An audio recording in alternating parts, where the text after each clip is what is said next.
let me start recording and let us get this review going then, shall we? So this is the champ rank up game. The main thing that I will say at the start about like the topics that we're most likely to be discussing here is that this is a very positioning heavy game, very heavy positioning game. Reasoning is I mean, it's not because this specific game is so much about positioning compared to others, as if like others are not about positioning, right? A lot if not every game of Overwatch is like positioning is heavily important. It's just that in this one, because there was so much fighting to actually get into positions from both teams that a lot of the times it might feel weird. Let me just play out this initial fight, for example. There won't be a lot of direct confrontation for a while. It's just kind of people looking for openings, right? Looking for a path to do their plays, essentially.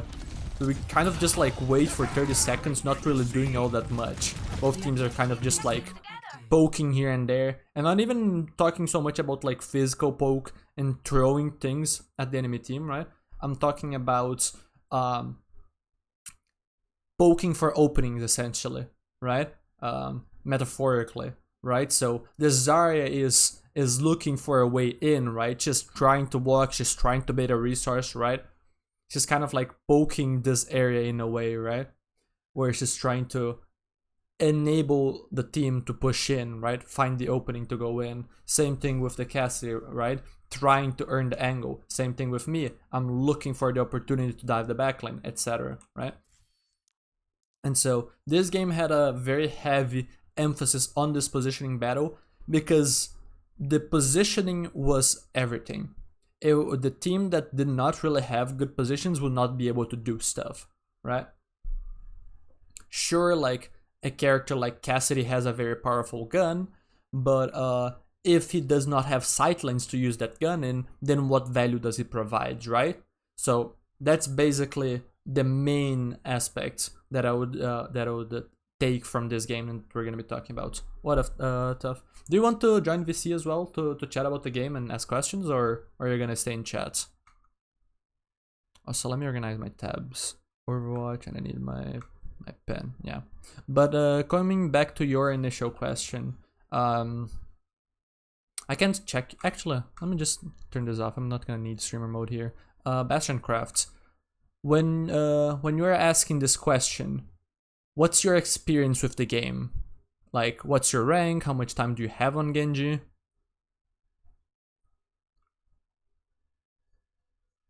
So I'm relatively new with Genji. I have right now 70 hours, I think. Mm-hmm. And I'm bronze. Mm-hmm. Sure. Okay.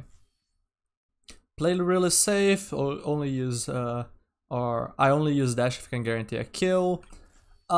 Depends. We will see more as the game progresses. I'm gonna have some aggressive dashes to actually take duels and things like that. But in general, if I have the option like I do here of achieving an engagement, right? I get up close to the Cassidy or the backline or whatever, right? Without using my dash, that is better, right? It's better to have the dash available than to not have it, right? So if the map offers me that option, which in this case it does, I'm gonna use that option, right? But it heavily depends on the context, right? Like in this case, we were a little bit faster than the enemy team, so I just don't get contested here. I'm not getting shots, so I'm gonna save my dash because I have the luxury to do so. But yeah, sometimes you're gonna want to be careful with your dash usage, because if you're not necessarily going to get a kill, it could put you in a bad spot. So if you're engaging and you're not relying on a kill, you might need to think about an escape path using your deflect, for example.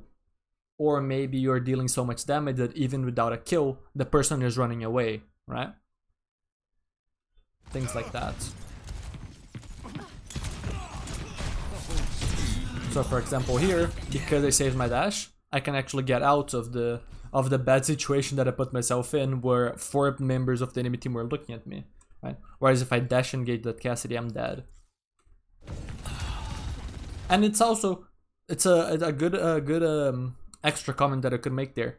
If I don't have a dash there, if I need to dash engage the Cassidy, I don't make it an engagement. It's not good enough. Because let's look at it from this POV. And I'm gonna draw around both teams, right? This is kind of where we roughly are, and this is kind of where the enemy roughly is, right? Can you see the danger here? So so if I were to dash engage this, I would need to be very sure either that this is a kill or that I can disengage with something like a deflex. But in this case, I would not be so sure about that, so I would not even engage this. Because this is unsafe to engage without dash. So I can only make this because I have dash, right?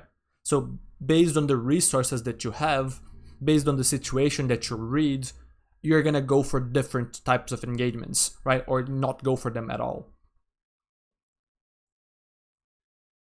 Okay. Anything you would like to ask about that explanation, or is that good? No, it's good. Okay. I believe he when I was playing the game, I mentioned here that my objective here, at least initially what I thought was gonna be the case, Zarya is rough, right? We all kind of have the experiences with the Zarya, right? She melts you, she bubbles, very annoying. So my idea was, once the Zarya is in, I don't want to give her a target that she can easily melt and get value from.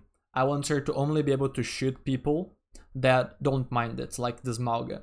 So in this case, the Smalga can tank, wait out the bubble, and then engage and kill. And the way that I help us kill the Zarya, who is currently isolated, right? This backline is playing very safe. They're not really meaningful to the fight. You can see that literally no player on the enemy team right now can see anything because of our Maywall. So because of this, yes, getting these kills would be great, but it's important not to get baited into the Genji mentality of kill, kill, kill, right? These players are not relevant to the fight right now. So either I turn and kill the Zarya, but in this case, because it's a Zarya, I don't necessarily want to focus her. If this was basically any other tank, Junker Queen, Malga, Sigma, whatever, right? I would be shooting tank right now. But because it's a Zarya specifically, I did not feel comfortable dropping. And I decided to help my team kill Zarya through distracting backline. So this is why this moment that the Zarya pushes in, my team walls, I'm looking for the backline play.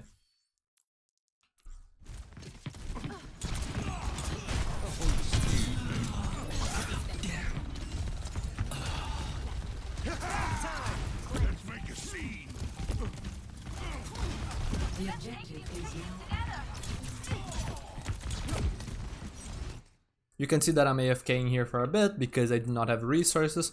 Also, if I'm gonna go in the backline solo, kind of how I am doing, right? My team is kind of trying to 4v1 the Zarya. And then in the meantime, I 1v4 their backline and try to live. Then I need to be very careful about my timing. I need to make sure that when I'm peeking and dropping, I'm not getting shot and losing half my HP on entry. I need to make sure that I get the initial shot. I need to make sure that it's a situation within my control that I can live, right? So right now this is good because nobody was looking at me. So this is why I was looking at the timing. Cassidy looks at me, so I'm immediately careful because if I get hindered, I most likely die. So I don't even play around with deflect, I just dash out immediately. Completely avoid the situation. I was trying to play for distraction. And here is the weird part. Because actually, rather than just talking about this, I'm gonna let just people talk about what they think of the situation. Which team is at an advantage here? This is a tricky question, so I'm just gonna let you all cook for a bit, and then we can discuss. Because it's a very interesting situation to analyze. Maybe even change the frame a bit. Yeah. Which team is at an advantage?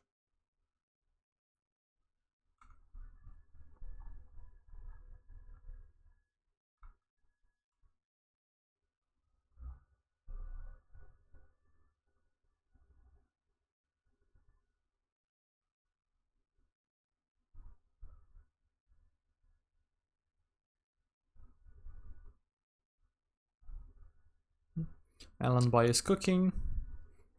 If anyone in voice chat wants to take over for a bit, feel free to do so. I would say like roughly your team is, because you have like I guess more control of the point. Like the red team has their Sombra just doing like backline nonsense. But outside of that, they're all trying to like push through this choke to get to point where your Mauga, Mei, and Wu Yang, they're all over the place, kind of locking the whole point down. The whole point of this is to capture first, so I'd say blue team. Sure. So one, there's the objective, right? We have better control over the space on the objective. But also another good way of thinking about this that makes it easier to judge is just looking at how many characters on each team are set up well. So what is Wu Yang's range identity? Right? Pretty He's long range, straightforward, yeah. right? Is he on a good long range sideline? Yes. So this player is well set up. Mei, mid to long range. She can also brawl up close, so she's in a good position, flexible. She can shoot at range, she can wall people, and then fight up close, right? This is a good place for her to be controlling. This is fine. I am controlling the window that has verticality for my character, that sets me up for close range, right? I'm well set up. My Kiriko and Mauga are not as well set up, but they're decently set up because they do have range. They are controlling a relevant angle that's making it hard for the enemy team to push, because if they push, let's say they try to push our Mei, then they get shot by these guys, and if they push these guys, then the Mei has an off angle, right? So this angle control is fine for their range and for the situation how the team is set up, right? So I would say basically everyone on this team is decently set up, which is interesting.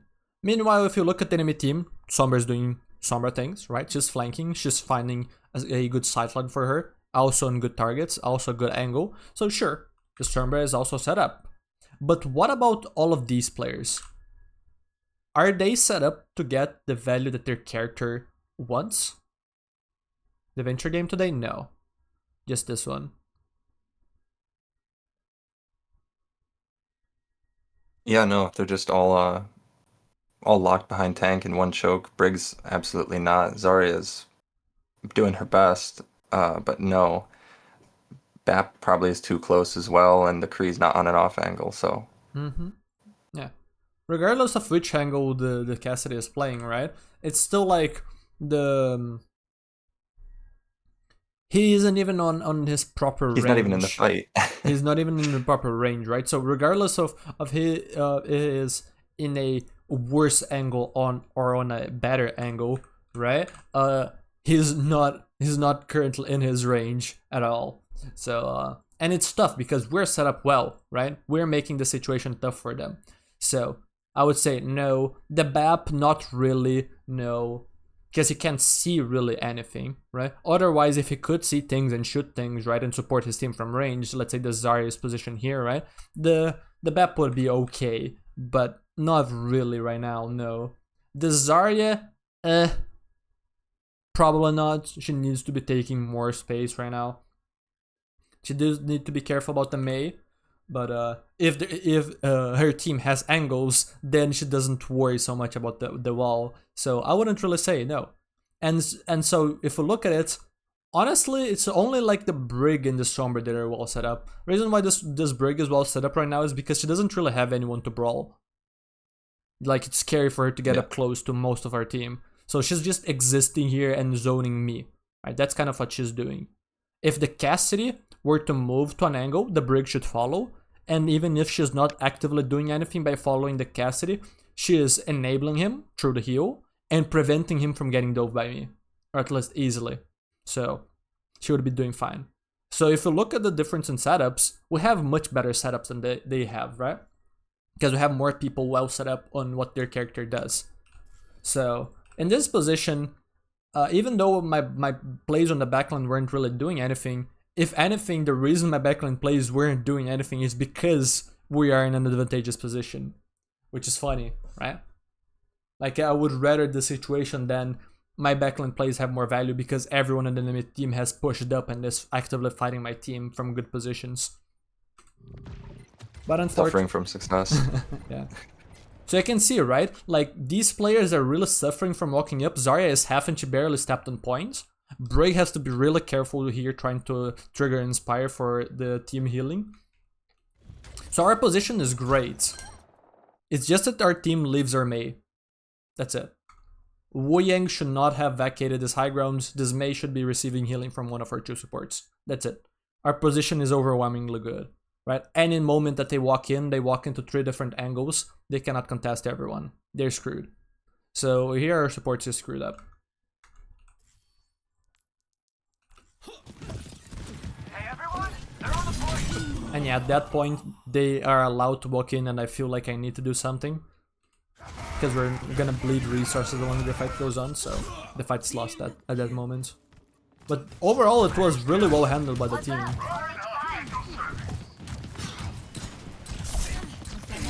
Now this is interesting. I'm gonna let this play out a bit. Because this retake is much more complicated. You're gonna see that the enemy team is actually gonna be controlling much better space. You see 1 angle, 2 angles, 3 angles, right? Maybe the Brig takes a different angle and just controls an area away from me, right? Makes it hard for me to flank.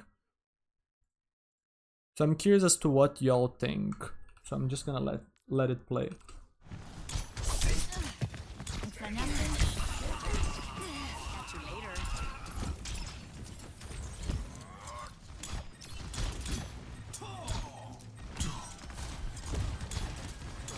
So, what do y'all think about this?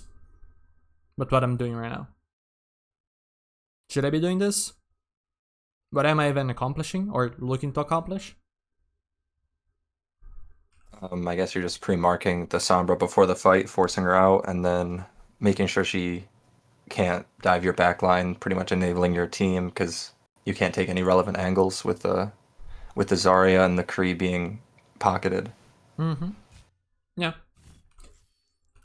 Pretty much like our initial objective is to take space. We just talked about earlier about like the relevant space around the points. The enemy team is controlling everything here and even beyond, right? Because of their range. So this is kind of controlled, this is kind of controlled, etc. Right? So because of this, our first objective is to find their own setups. And to find our own setups, first we need to not die. So we need to start removing their setups to enable us to actually take some space and get our own setups, right? So maybe these players walk through and clear this room, try to take high grounds, force these players out of here. Meanwhile, I fight the Sombra on the angle, try to win the angle. That way I can flank and hit the enemy team from the side, things like that. Also another objective, as I talked about earlier, if the Sombra is allowed to freely go on my team, right, she can just try and delete my backline, and that's no good. So I'm not gonna be peeling for my team mid-fight, I'm gonna prevent the threat from existing entirely. So I'm gonna duel the Sombra, make sure that she has no relevant play in the fight, and then go in for my own setup, right? That's kind of a good general rule of thumb for like how fights flow. If you're trying to retake, you remove enemy setups, then you set up yourself. And if you're defending, you're trying to prevent them from walking in, right? So like this Sombra is doing good because she's preventing me from taking this juicy flank on the backline. So she's slowing me down. Okay. So yes, this is slow, but we have to do this. And it's awkward because the Sombra is invisible, right? So it is a little bit harder in that sense to deal with her. So what I'm doing here is fine. What I need is my team to realize that I'm taking a slow fight with the Sombra here and not commit to the fight yet, right? It does not make sense for us to take a fight yet because our positions are currently inferior to theirs, right? What kind of strategist wants their team, right? Their soldiers to not have great odds of success, right? So I don't like this. they just have superior setups. Like this map is on the high ground for free. Ideally, we have our own Cassidy on this high grounds, our own Wu Yang on this high grounds, before our Rhine drops to force point and brawl. So what up, Kin? Would you like to join VC and chat, or would you like to do it through text instead? Option is open to you. Yeah, and this is the problem, right? Why is my Reinhardt dead? Lack of patience. That's not on me. Like, sure, I'm not doing anything all that productive during the time, but I can't do that yet. If I try and set myself up to go in the backline, the Sombra is just gonna go on mine, the Cassidy or the Bap or the Brig will always live my dives, and then I will get caught after. So we're moving nowhere. So first we remove their setups, then we go for our own. So right now my approach here is fine. King just rushed.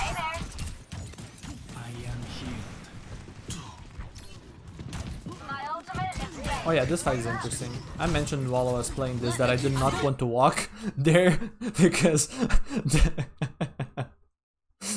this is no bueno, one would say. So yeah.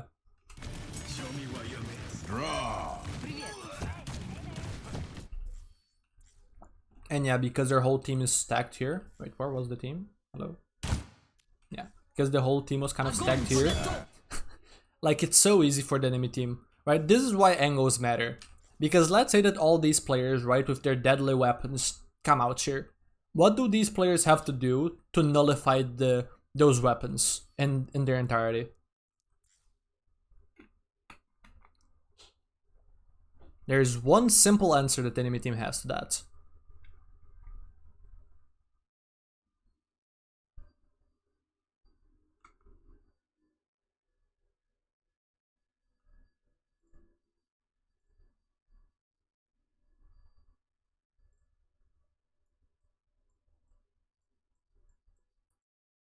Right? Just take 2 steps, and then they have cover, and then every single angle there is irrelevant, right? So this is why angles matter. If our team has not just an angle here, but also has an angle here, and maybe even one from behind here, suddenly this cover is less relevant because it doesn't protect from everyone. It's too effortless for the enemy team to just deal with every single threat here by just walking, and walking very little. This is no bueno. So either Kiriko or Wu Yang would need to be walking with me, right? I'm the only one on our team that's actually taking an angle.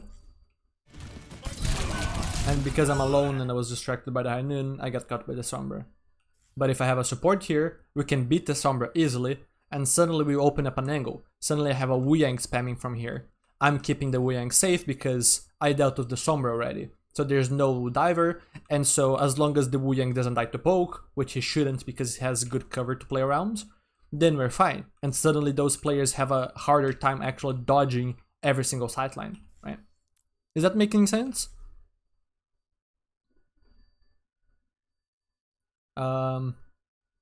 You're all free to just ask any questions at any point, ask me to pause, slow down the explanations, whatever.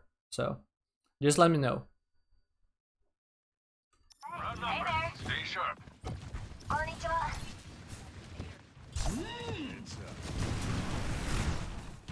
Hey. Where there's smoke. Team kills Zarya. In the meantime, again, as I'm always doing, right? Smoke, there's Take an angle. Our team needs space, right? Everyone on the team should be fighting for space to a certain extent to set their characters up for their ranges, right? So I'm taking a path that sets me up, right? Because it's a path that will get me close. That's what I want. Do a quick dive in the Bab. I have deflect and cover because I can drop. So this dive is good. And from here, I think most of the fight is straightforward because there's Zarya fed. We're just cleaning up. I tried to fight, but not close enough. But I'll die here because I misplayed.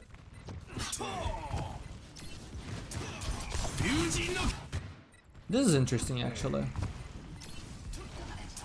No fade on Moira. Good blade? Bad blade? I think it's think? good blade.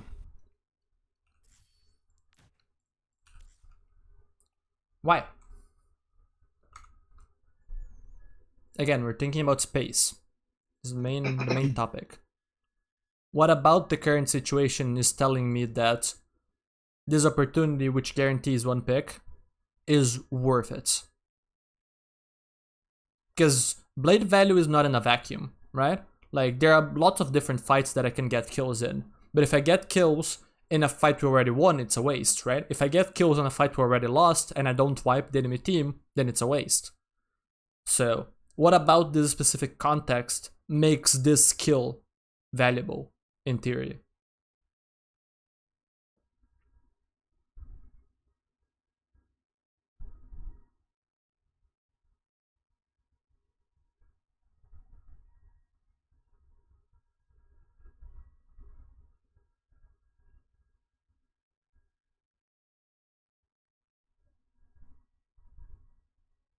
Ryan has all the attention right now. The enemy 180 towards your team.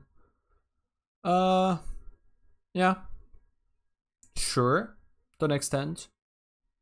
And yeah, if you just think about like the blade itself, it's a good angle, right? I get close to the blade. Blade needs to be close to be effective. I have full resources, right? So all cooldowns and HP. And there is very little attention on me, as you pointed out. So yes, this is a good blade if you're just judging the blade itself, right? Now, if we dig one step deeper, it's then we get into that which fight is Blade's most important in, right? And so in this case, if we lose one fight because of their percentage, we lose the rounds. We just kept points, so we're currently in control. But if we lose this fight, then we'll likely lose the rounds. Now, I have this ticket, essentially, to a single fight win with the blade, if I play the blade right, which you talked about this being a good blade. So what about this context is telling me that I should be using it now? Why is this fight urgent for me to blade?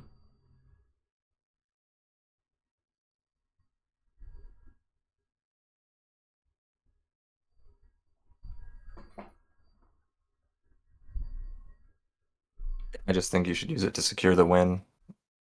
And it's really low IQ thing to say, but like if you see a Moira no fade and you think it could win you the fight, I mean, I think it's just worth going for.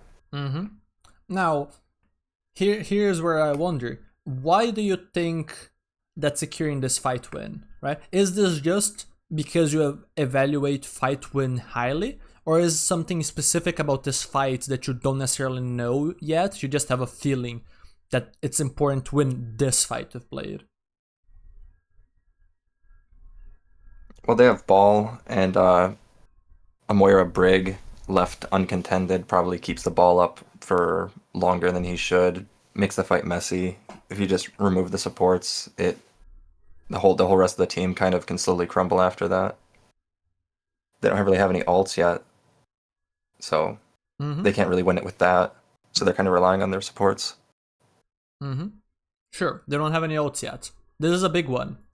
Ults can be a big threat if we have points, because they can be used to brute force their way through, right? And then use the ult bank to win a fight, and then because they're already in one fight win situation, they just win.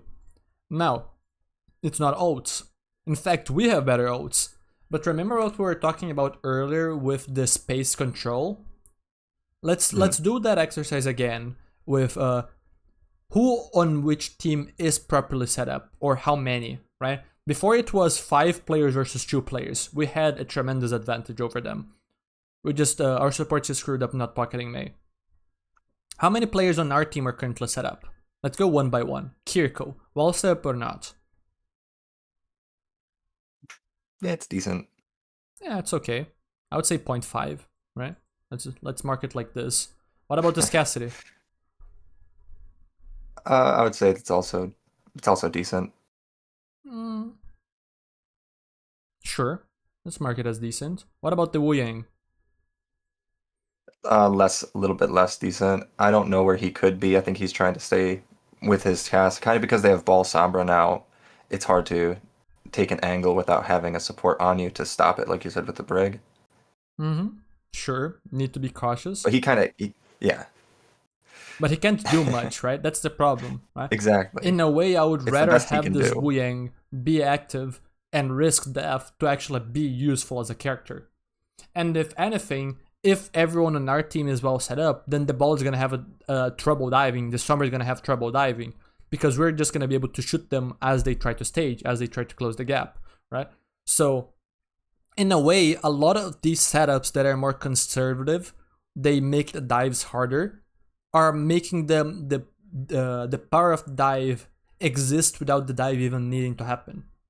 Because if they take more forward positions, let's say that they are positioned close to the Reinhardt here, and they get dove, and then they use cooldowns, where do they go? They go here. They hide inside. If they live, right? Which they probably should. Yeah. So, this is the problem of these positions. They are not providing anything. They're giving value to the dive without the dive even needing to happen. The similar just thing, the threat alone. Yeah, it's the similar thing with my setup here and the whole enemy team sitting here without having any relevant sightlines, right? So most of our team does not have setups. If I was really nitpicking, I would say none of these players have anything.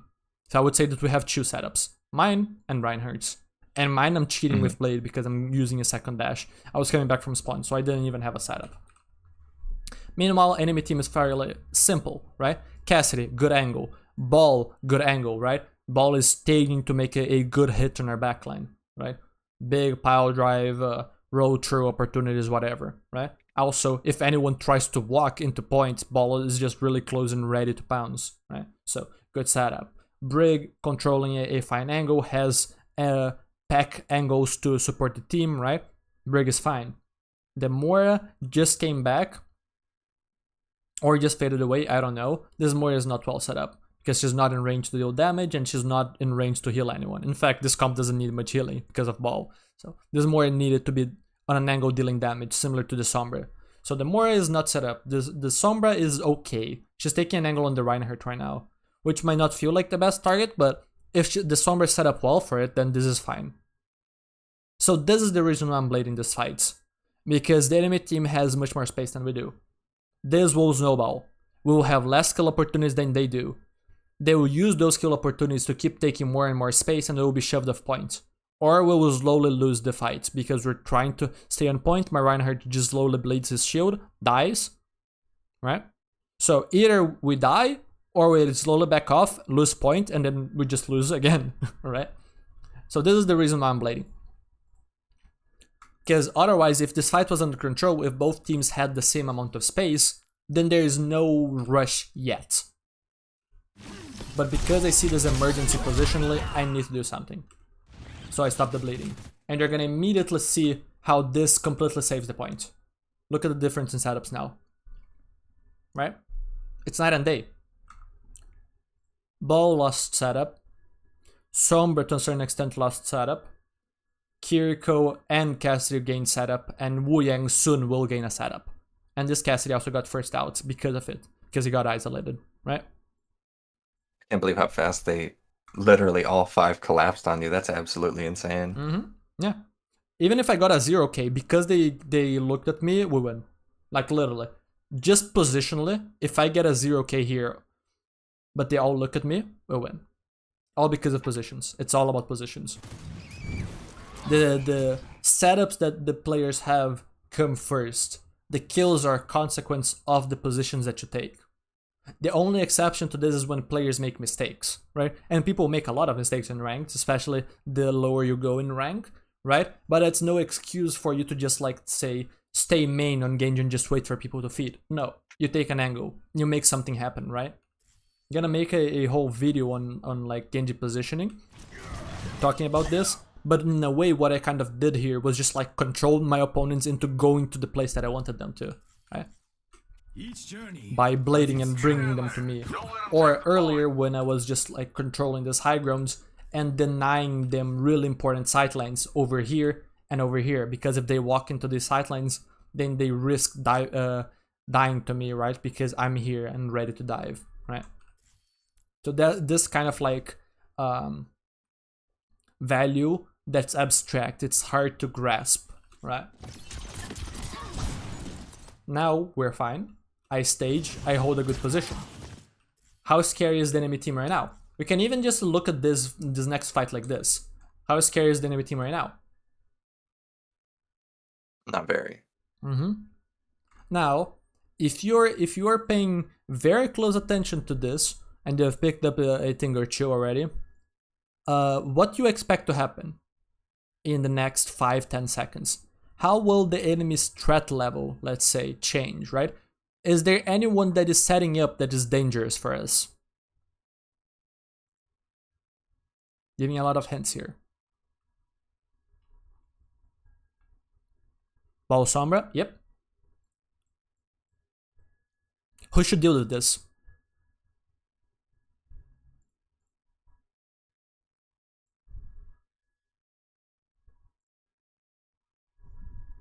Cast Wu Yang? Yeah, sure, they can deal with that. They take these sightlines and shoot them before they get set up, because they win at range. So they need to leverage their range before it's too late. If they just hide on points because they're currently safe, then these players will get here without taking damage, or even worse, they will get here without taking damage and they'll just collapse, and now we're in trouble, right? So again, very important for you to think about the character identities and their positioning, because yes, in theory, these characters are very scary for Cassidy and Wu Yang, but this is because you're thinking about effective dives through the POV of a flanker, right? We're Genji players after all, right? So we're thinking about this aspect of like, these players are threatening to these players. But also the other way, it's the other way around at times, right? If you play a map like Havana or Junkertown, how do you feel playing Genji? Right? I know the answer that most Genji players would give in those maps. Like, it's not pleasant, if anything. Like, oftentimes you'll not even get to close the gap. You just feel like you can't. You just get shot before you do, right? It sucks. So which character wins then? Isn't Widow supposed to be vulnerable to Genji? Then why is the Widow beating Genji on Junkertown, right? So it's this stuff that we have to think about. It's dynamic, right? There is no such thing as a Ball who just shits on Cassidy, right? It's Ball beats Cassidy if the Ball sets up well. Cassidy beats Ball if Cassidy sets up well. It's all about the setups. Now, you could argue that Ball has more freedom to set up than Cassidy because of the mobility difference, and I would agree, right? Ball can avoid good Cassidy setups and only fight Cassidy once Ball has good setups, right? But not the opposite. If Ball has a good engagement on Cassidy, Cassidy has no way of disengaging that. He needs to take the engagement, which is why it's so important for this Cassidy right now to be paying attention to this rotation and to mark it early and shoot it while he still has time. So this goes back to what I was talking earlier, Tough, with like these players that were sitting inside here and how bad it was. No, they need to actually be taking more aggressive positions. They need to be on the high ground. They need to be shooting the enemy as they walk in to prevent the dive from even happening or weakening the dive. Right? Now, there's someone else that can stop this. There's someone that's more suited for those types of engagements, right? Like if we end up in a situation where Sombra and Ball are close, who on our team can deal with that the best?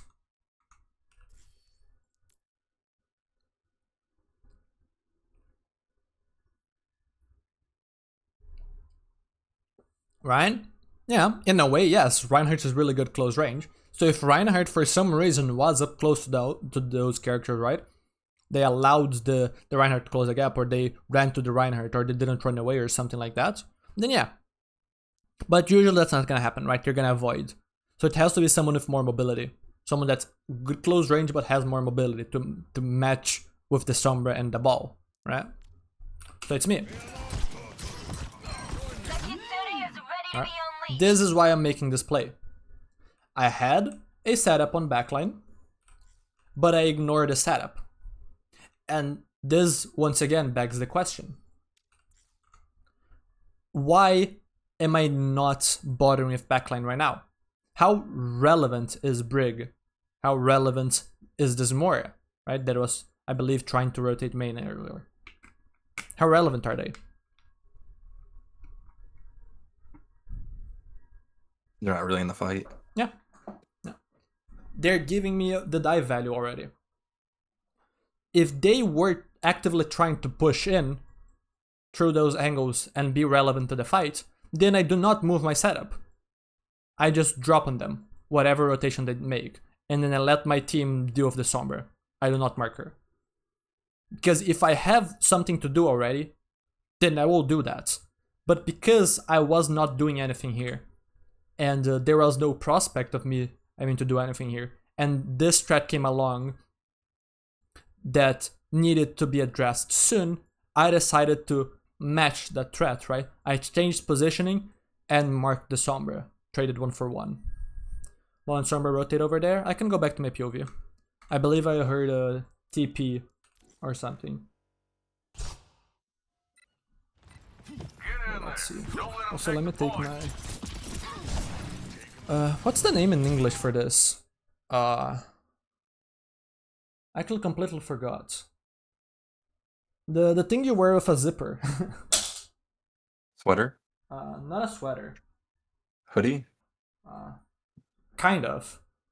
Not a jacket? Coat? Jackets, maybe. Maybe it's a jacket I'm thinking of. Not yeah.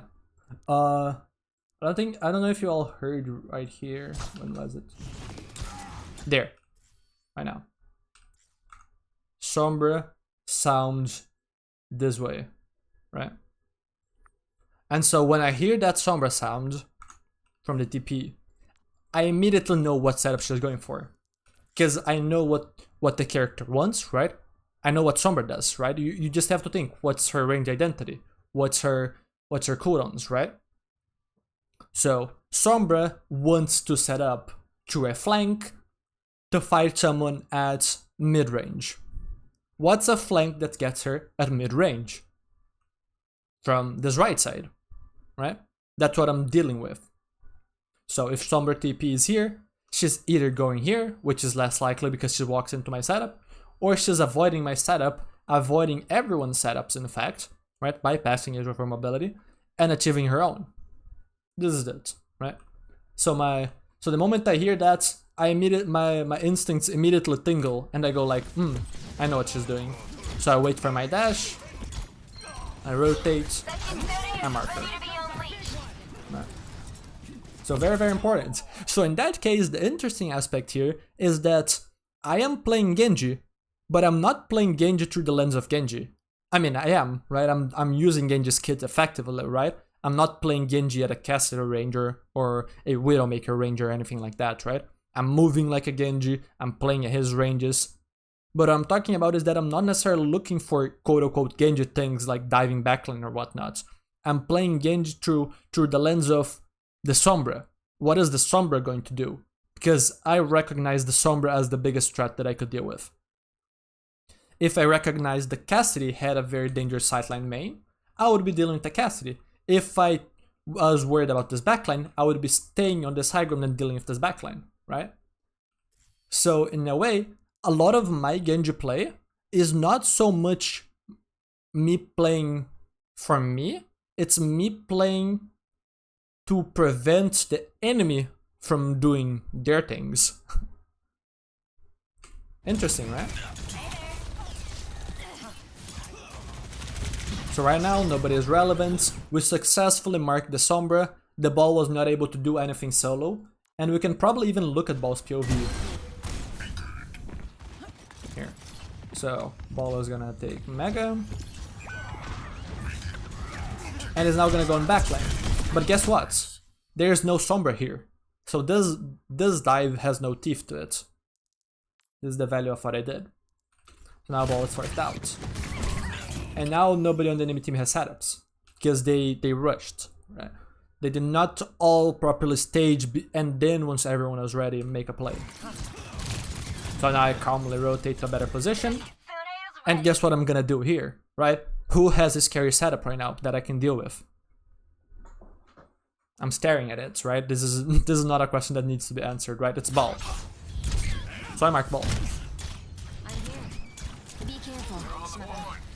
So I'm constantly looking for where there will be a fire in the forest, and or where there's a chance of being a fire, and then rather than having to go there and extinguish it, I'm stopping it from happening in the first place, right? Do you ever think about the like concept of opportunity cost of like leaving the fight to mark the Sombra, or like dashing the ball instead of, you know, waiting for backline or something else?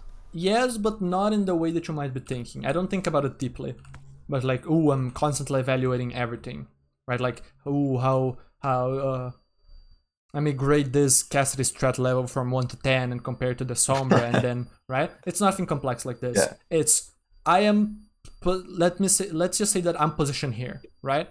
If I look here and see that there's something for me to do, I do it. If there's nothing, then I might have time to go somewhere else.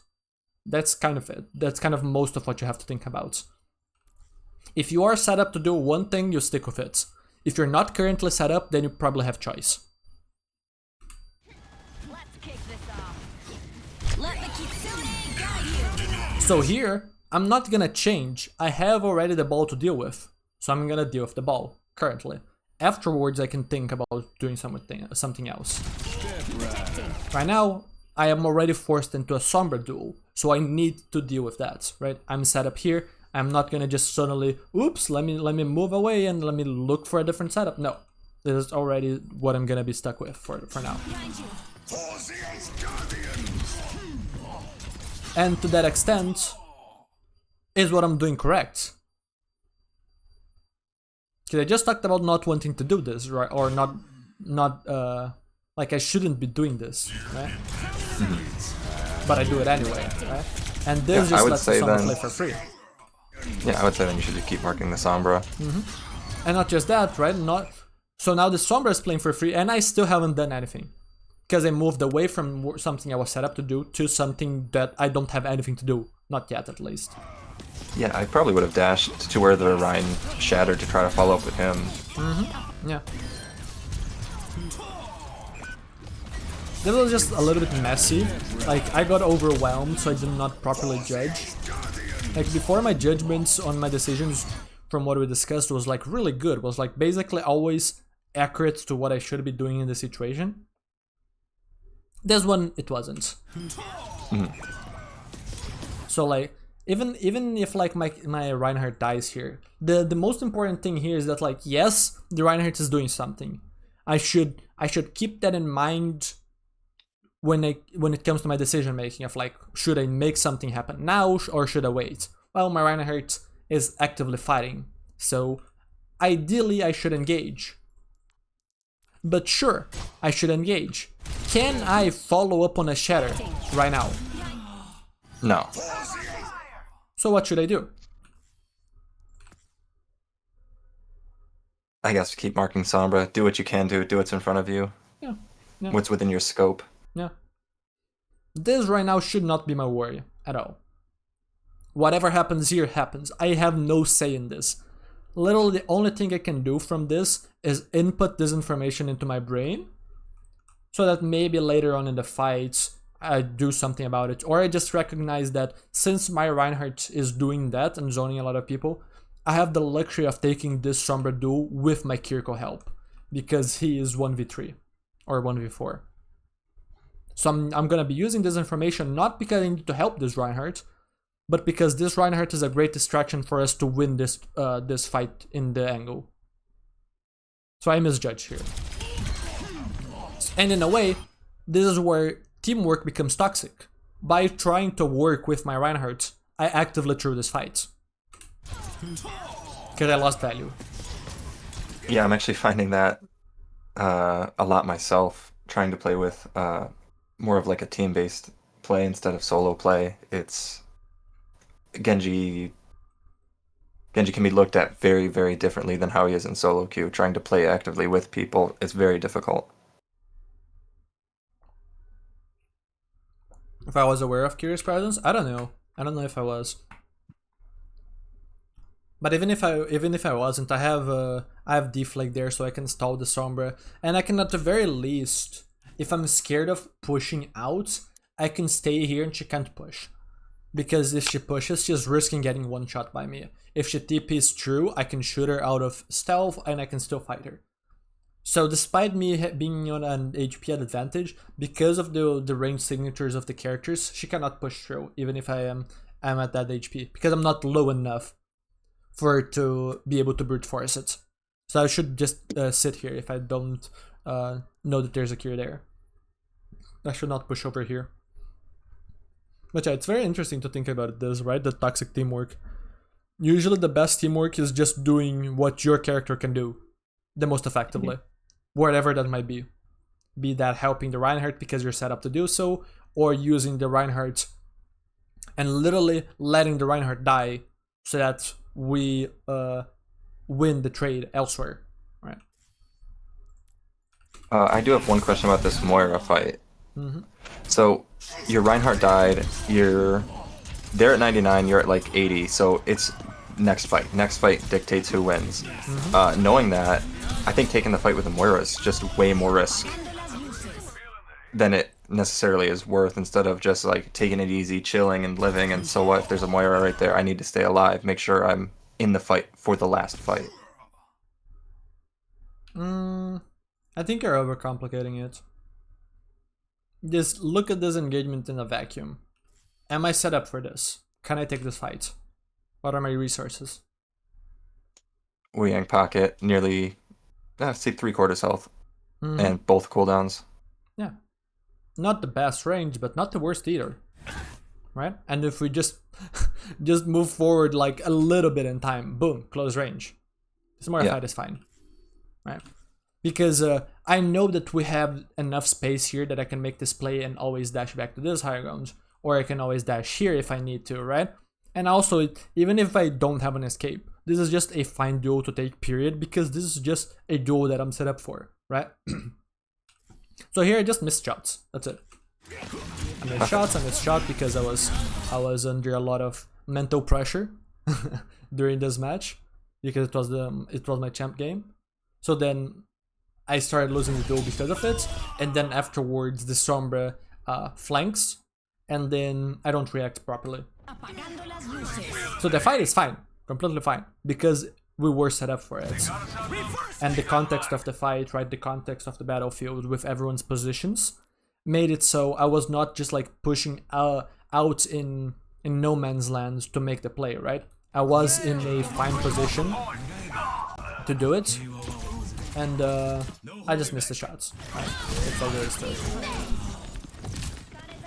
Now this is this is just cooked at this point. They're very interesting. What's your price? If I don't make that one mistake, I'll probably win that round. Hi. 5, 4, 3, 2, 1. But it is what it is. Now at this point, if you watched it live or the video I posted on this, also I've been at this for almost an hour, so I do need to speed this up.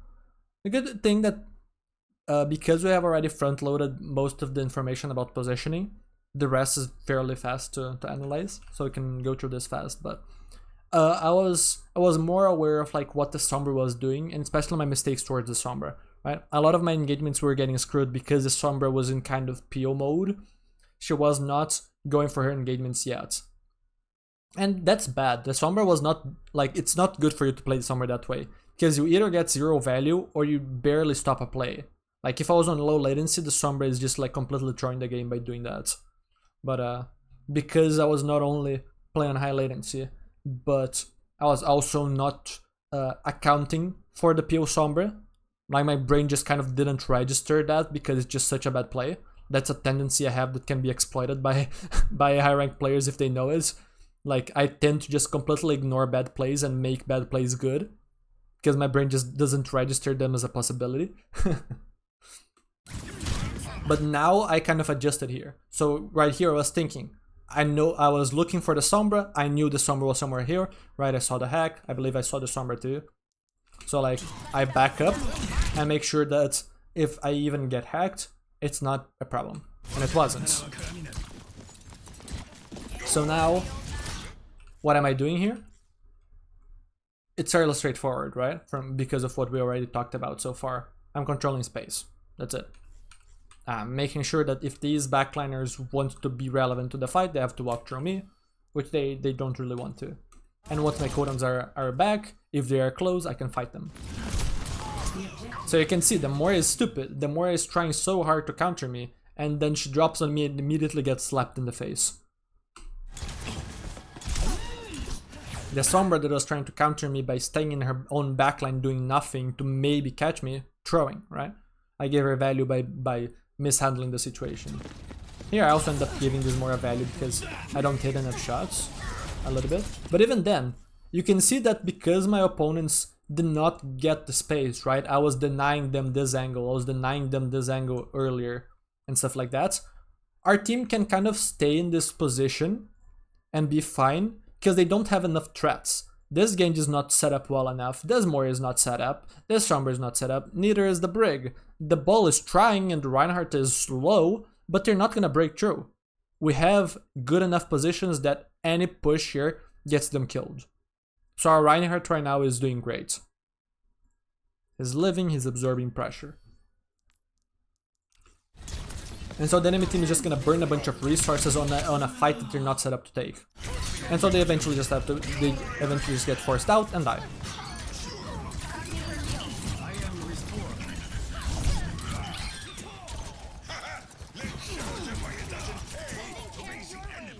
Yeah.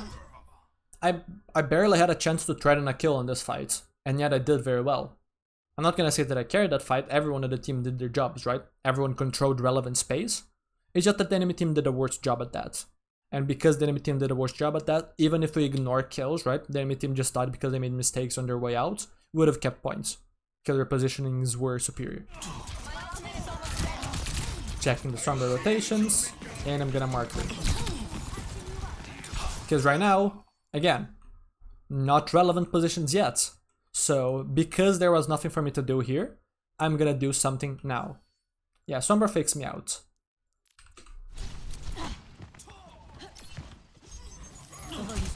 Which is a good play.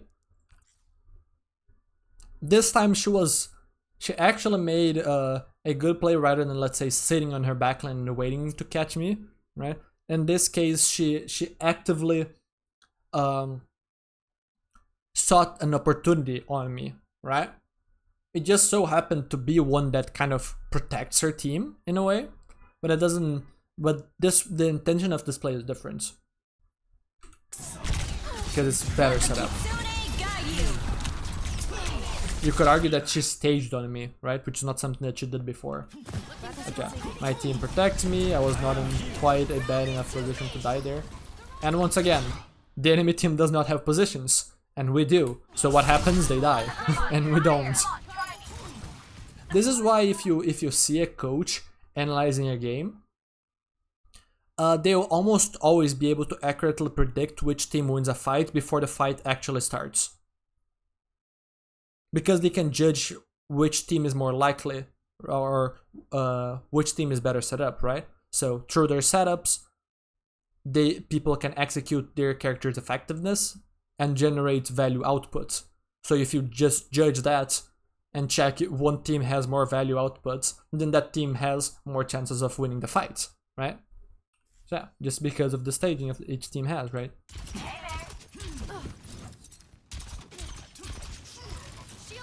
So it's a very interesting aspect of Overwatch, right? Initially, I was very mechanical on Genji, that's mostly what I focused on. But now, what keeps me playing Genji is just the level of control that you have over the battlefields with this type of stuff.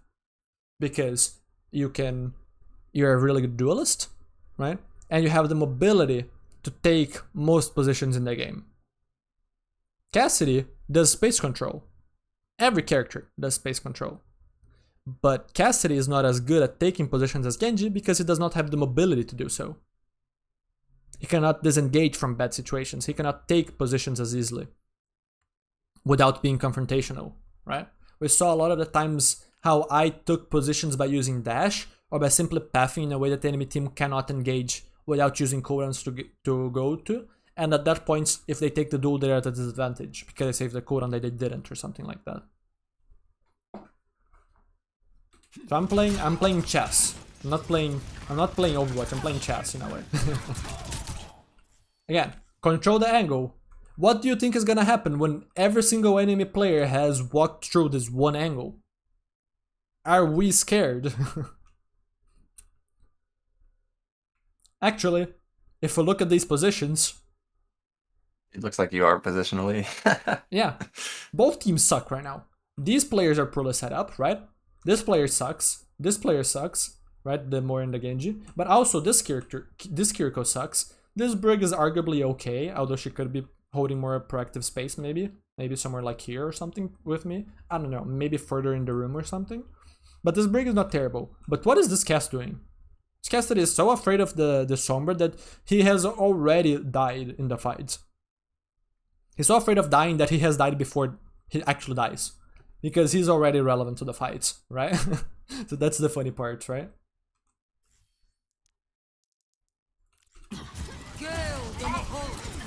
So it's much easier for us to actually handle these threats because they're all coming from an angle. But also we're not punishing the enemy team as we should because we are also not set up. Now here I lagged out, so I couldn't play the game. I could have finished the Sombra very easily if I'm not lagging. But yeah, they used ults and we did, but we did not use them as effectively, so we lost. Because both positions were overall equal, even though they shouldn't have, right? The defense team should always have superior positioning early on in a fight, right? That should only change if the attacking team does a good enough job of removing defensive setups and earning their own.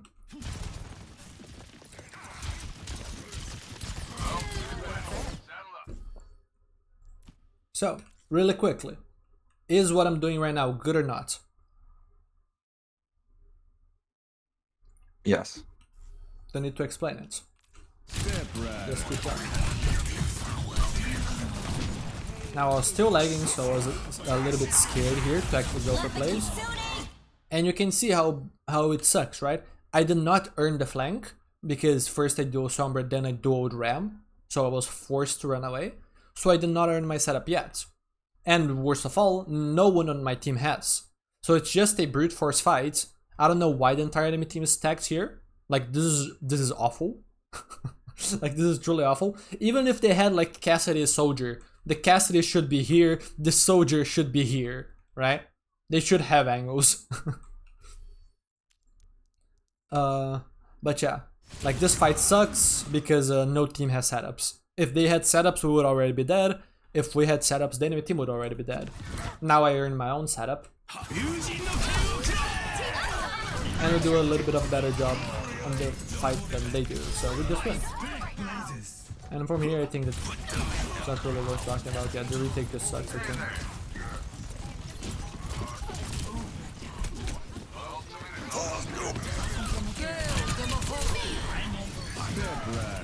Setups versus no setups.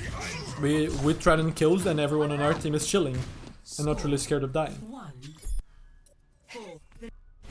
Now they lost tank here, but we can still analyze, right? Because this is why King of the Hill, like the first fight, is so important. Because nobody has established positioning yet. You know why speed is so important in King of the Hill and flashpoints and whatnot? Because whichever team is fastest takes the most positioning. And we know, and we have been stressing over and over again here about the importance of positioning. So what am I doing? I'm controlling positioning. I'm controlling this area of the map. Sombra cannot stage here anymore. Also, this is a very good middle position where I can easily adapt to any information that I see. Which angle do I want to move towards? So I am not just taking space in a vacuum. It has to be space relevant to what our team is doing and what the enemy team is trying to do. So who do I want to set up on? Is the Sojourn? If so, what's the path? Is it this? Is it this? Right? In the case that the brig is here, maybe not this flank. If this is empty, then I take this, right? I use the information to decide what I want to do and how I want to do it.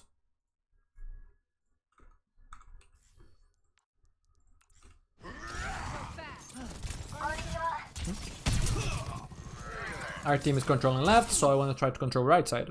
Prevent the enemy team from having angle on us. So I fight the brig. A little bit of a scary engagement. Even with swift cuts, I think this is dumb because brig got buffed, so she deals a lot of damage. Like, look at my HP go. By the way, I blocked the whip shots with deflect. So even with a really fast engagement, which involves just like a good deflect and quick chill melees with to an instant dash out, I still basically died to the brig. Don't do this. I also hit a lot of shots, so I almost killed the brig from this bad engagements. So yeah, don't do this. If I want to fight for this positioning, I take the non-confrontational approach. I walk below. Or I dash below. If brig drops to fight me, I walk, climb, I won the high grounds. If she doesn't drop, then I just wait my dash and then fight her. Up close, having my dash available. I could try and poke her, but she's gonna win that because she has healing. She's gonna whip shot me. I'm not gonna be able to react in time to deflect it, so it's always a prediction. She can just flash her shield, so she never lets it really break. And if she has Inspire, or any little bit of support pockets, then she's unlikely to just like get poked out. And also she can use cover. So like, yes, in a vacuum you can poke out the brig, but in practice, a good brig will make it very hard to do so. She'll maintain this position. And this is what I was talking earlier about the brig, even though she does not want to engage people up close necessarily because, or proactively do so, she's gonna be doing so reactively most of the time. That doesn't mean that she should stay within her backline. Because right now, this is preventing me from staging on the Sojourn, right? If this brig doesn't exist, there is a very clear path that I take. I dash to this high ground and then use this or this high ground to drop on the Sojourn if she's rotating out, right? So this brig is stopping the dive before it happens. This is very good. This is what I was doing with the Sombra. She's holding the space. She's daring me to come at her because she knows that she can take the duel. So she's stopping the dive on the Sojourn beforehand and giving the Sojourn more space to even take the high ground if she wants. This is good brig play. I am restored. I want something. Stop me if you can.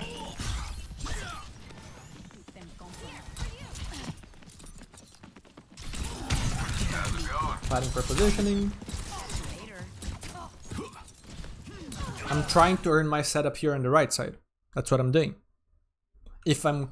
Either I ignore these players and let them do whatever they want and flank left because nobody is here, or I fight them. I cannot flank under because then the Sombra hacks me, the brig drops on me and deals a lot of damage, right? I need to deal with them to earn the flank. Now that brig is dealt with, I have this right side flank. So I can use it to close the gap on the soldier and kill her. And from here it's just revolt fights. I once again try to abuse swift cuts. Ends up barely working out. And it's just deathmatch. I don't really think that there's all that much relevant stuff anymore. It's just the usual space fights that we have been seeing all game. So here I'm controlling ball. Why? Because ball is close, nobody else is. Ball is not the best target, but if ball is close and nobody else is, what am I gonna do? I'm gonna shoot ball. Ball is close, I shoot ball. Brig is close, I shoot brig.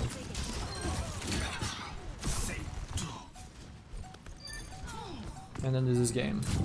So yeah, any finishing questions or any remarks that people would like to make?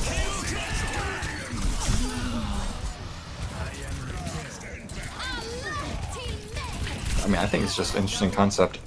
Do you think that people should be playing the game through this lens of control space and control setups, remove setups?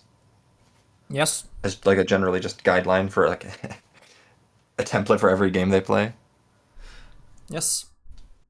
The big thing is that like the reason why lower rank games don't look like this is because people in lower rank games are gonna make mistakes with their cover usage. A lot. They're gonna make mistakes with their reaction speed. So if they get dinked by the Cassidy, they will not dash out. They will just stand there and die, being shot again, right? Yeah. So people will die unearned deaths, right? That's what a lot of the times coaches refer to when they're analyzing, right?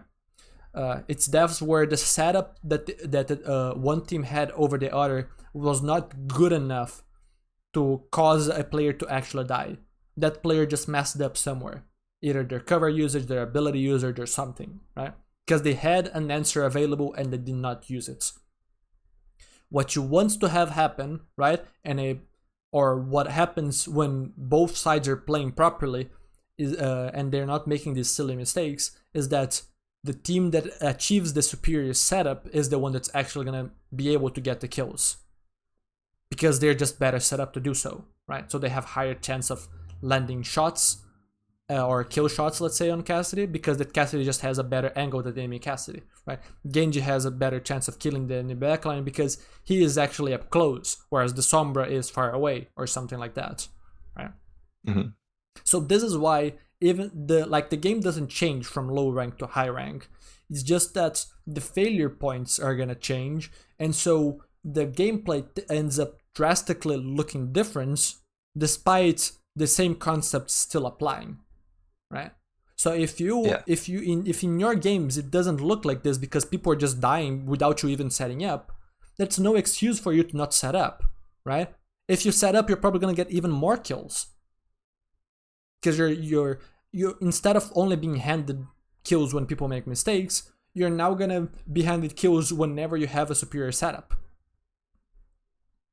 So you're gonna have more of them. You have agency over the kills rather than the kills being handed to you randomly. Mm-hmm. So yeah, everyone should think about those things, right? These are your fundamental concepts of the game about setting your own character up, right? Now, to the extreme that you're gonna take it, right, and to a certain extent, like the amount of risk that you're willing to take is different. I tend to be less. I tend to take less risks with the duels that I take, because I value my tactical strength more than my mechanical strength. So whenever I can avoid a duel that I'm unsure about, I would rather do so.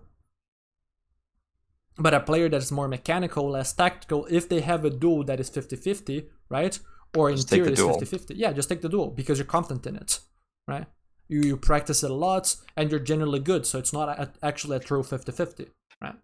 So, but the fundamental aspects are still the same, right? Necros should still stage.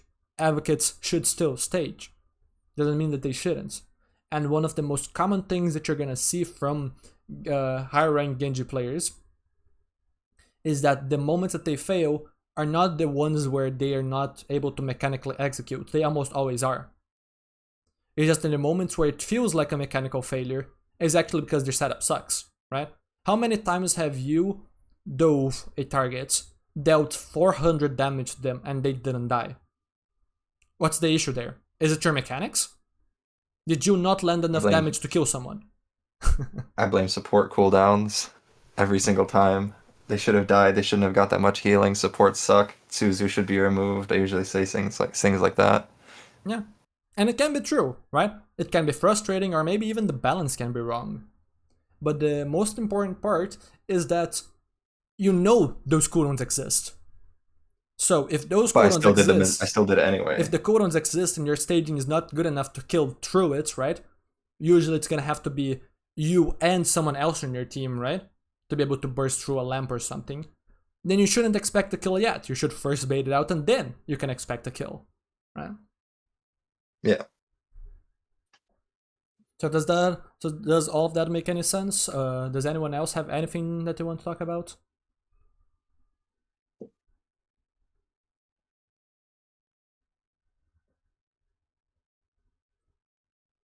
Oh yeah, if there is any time anyone is close that you don't fight them, if the duel is bad for you. But usually, if you are, I guess a better thing to say would be thinking about the setups, right? If you are set up for something, that usually you should take it and not move away from it, right? But you could always create exceptions. You could always create exceptions, right? Maybe you are set up for something, but there's like if you don't move positions to, let's say, deny the Ana from nanoing the Genji and stopping the nano blade that's unstoppable on the enemy team, right? Like if it goes off, they win the fight and they win the game. Then yeah, you should move away from your setup and find the setup on the Ana, right? But in that case, you probably shouldn't even not be set up for the Ana in the first place. You should probably be actively seeking out the Ana and preparing an assassination pre-nano. So usually once you're committed to a setup, you should take whatever is there, as long as it's fine to take it, right? Over not doing anything, that is.